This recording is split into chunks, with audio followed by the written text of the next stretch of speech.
그동안 좀 여러 과정들이 있었고 그 부분을 참 일목요연하게 정리해 주셨어요.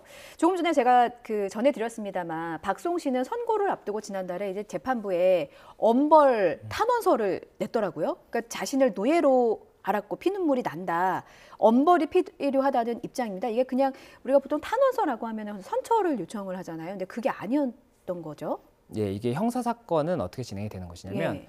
피해자가 고소를 하지 않습니까? 고소를 하면 재판에서 당사자는 검찰과 피고인이에요. 그러니까 지금 현재는 검사와 이 박송 씨의 친형 그리고 형수 이렇게 양쪽에서 다툼을 하고 있고 예. 판사 이제 재판부에서 어느 쪽이 말이 맞는지를 보고 있는 겁니다. 그러니까 피해자가 관여할 수 있는 부분이 결국에는 내가 이런 피해가 있고 이런 부분을 조금 더 봐달라라고 하려면 탄원서를 제출을 할 수밖에 없어요. 그렇군요. 예, 그리고 이 탄원서의 종류가 뭐 이게 피해가 회복이 됐다든지 원만하게 합의를 해서 조금은 좀 경하게 처벌해 주세요라고 하는 탄원서가 있는 반면에 이렇게 내가 지금 정말 피해 회복을 하나도 못 받았고 이런 부분들을 재판부에서 조금 더 좀 중히 봐서 네. 조금 더 엄히 처벌해 줬으면 좋겠다 하는 게 엄벌 탄원서거든요. 근데 지금 같은 경우에 박수홍 씨는 이 사실관계 관련해서 이 이후에도 이런 횡령에 대해서 전혀 인정을 하지 않고 있고 이에 대해서 뭐 사과를 받은 것도 없고 그리고 말씀하셨던 것처럼 내가 돈을 버는 노예처럼 이렇게 가족에게 치고를 당했다는 사실 자체가 굉장히 힘들다.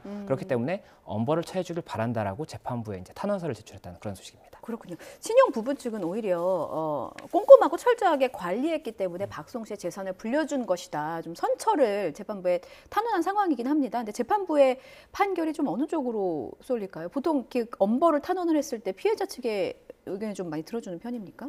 예, 이 재판이라는 것은 결국에는 유무죄를 따지는 것이 가장 중요합니다. 예. 지금 이 박송 씨의 친형 같은 경우에 그리고 형수 같은 경우에는 이 혐의 대부분에 대해서 부인을 하고 있기 때문에 이 중에 어디까지 인정되는지가 가장 중요한 부분입니다. 지금 네. 일부 부분에 대해서는 몰라서 횡령을 한 것이다라고 주장을 하고 있기 때문에 그 부분은 유죄가 인정이 된다고 하더라도 그 유죄의 그 금액이 어느 정도냐에 따라서 이 처벌의 수위도 정해질 수가 있는 거거든요. 그렇군요. 예, 그렇다 보니까는 어디까지 횡령의 범위라고 보는지가 가장 중요할 것으로 보이고 만약에 지금 검찰에서 주장한 부분들이 대부분 받아들여졌다라고 한다면 예. 그렇다면은 이 재판부가 봤을 때는 이렇게 잘못을 했음에도 불구하고 반성을 하지 않는 모습을 볼 수가 있지 않습니까? 네, 끝까지 네. 부인을 하기 때문에 그렇게 되면은 아무래도 그 처벌에 있어서 가중이 될 수가 있는 부분이 있고 예. 또 피해자가 엄벌 탄원서까지 제출을 했다는 것은 피해자에게 용서를 받지 못했다는 취지이기 때문에 그 부분에 대해서도 감경 사유가 아닌 어느 정도는 가중이 될 수 있는 요소가 아닌가 생각이 듭니다. 그렇군요.